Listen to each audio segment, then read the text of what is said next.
Okay, so in this tutorial, I'm going to give you guys some tips on how to create fur texture, but with certain patterns in it. So, for example, I use like a little stripe pattern here, which can be used for, I guess, for tigers or zebras or whatever, and here for something like cheetah, something like a giraffe pattern here. But the idea is that you're trying to create a realistic pattern while you're creating, within the texture of fur. Okay. And also I made it so it's like a cylindrical block. So at the same time, you're also, seeing how I'll create the sense of volume as well as the pattern. Okay. Because it's for creating realistic pattern, it's very important. Well, realistic fur texture, it's also important that you create a sense of volume as well. Okay. So let's start with this one. So I'm just going to be using little strokes like that. Okay. Throughout the whole thing. If you notice, I kind of sketched out the stripes in certain areas, and I'm just gonna lightly sketch them in here, so you'll see where I have them. And I'm pretty much applying the same principles that I had discussed when I did the tutorial on texture.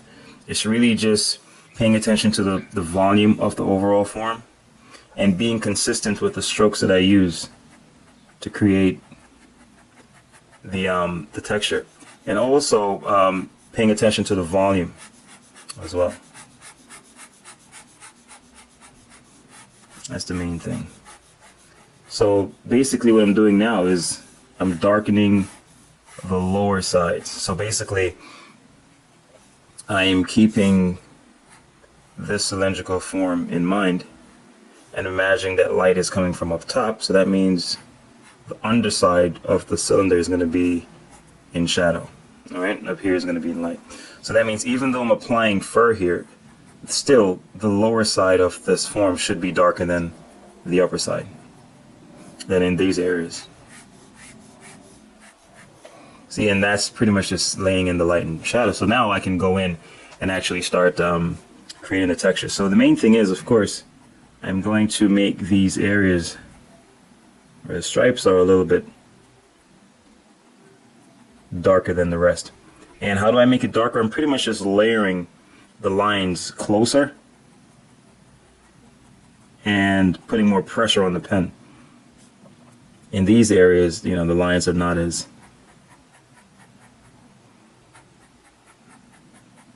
heavily placed.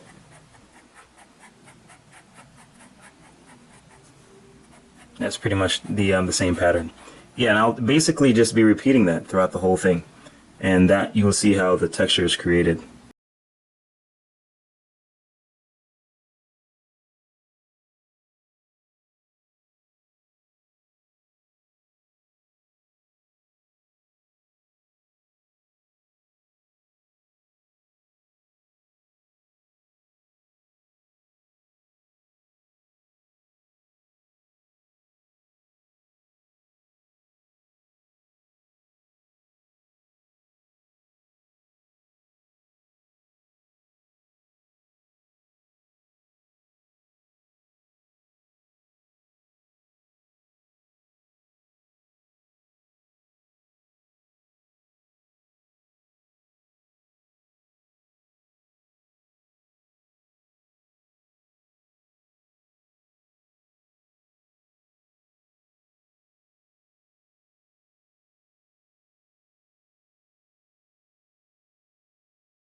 So basically that's the approach that I'd use. Notice that you still get this sense. You see that down here is darker and the light is coming from up top.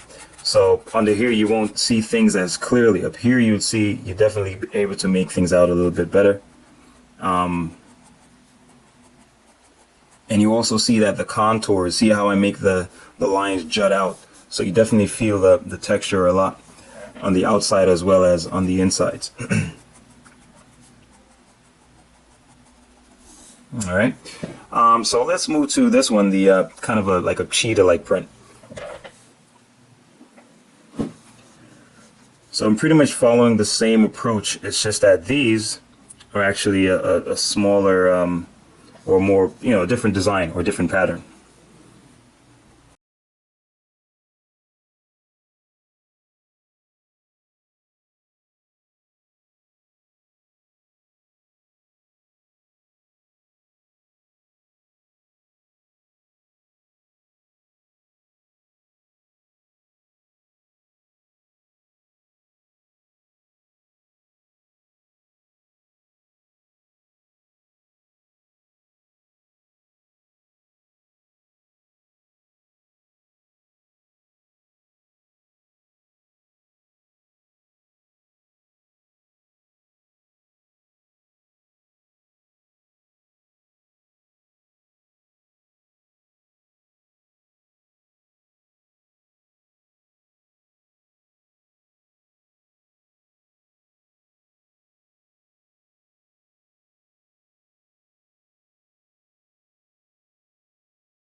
There you pretty much have it.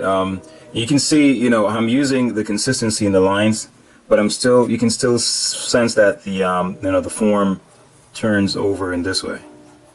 All right, so it's still creating a sense of volume while it's creating that sense of texture as well at the same time. All right, so let's do this one. It's a little a giraffe print. It's pretty much similar, but of course it's just varying in the pattern that it uses.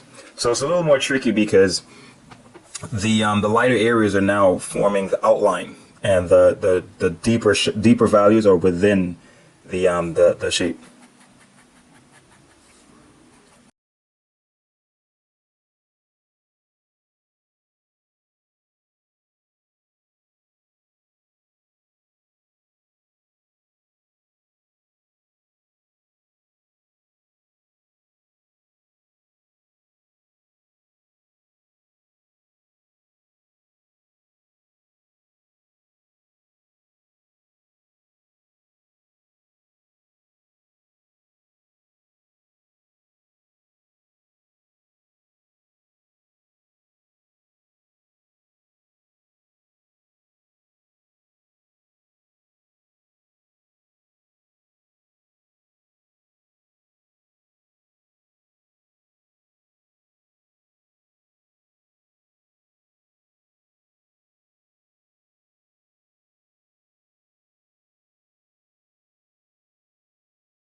Yeah, so that's basically the idea here.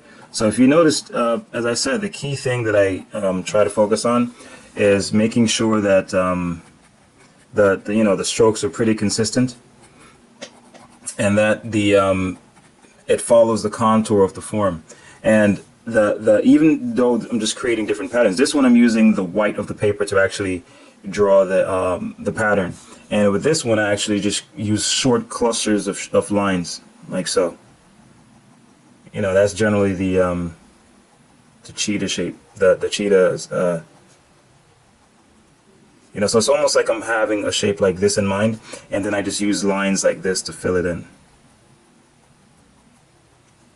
And then between them, you can just do these little strokes to kind of join them, and then it will just create that effect. Same thing with the tiger stripes, or you know, zebra, whatever that you want to use it for.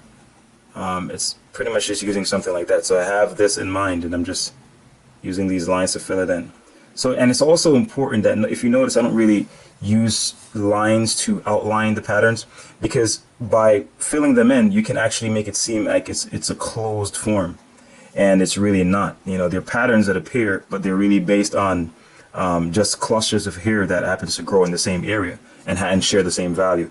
So it's important to leave the form open and not close it like this. You can sketch it in and pencil in this form, but with your ink, you should try to avoid actually, you know, drawing an outline like that. And you know, you can pretty much use the same approach for just about anything you're drawing.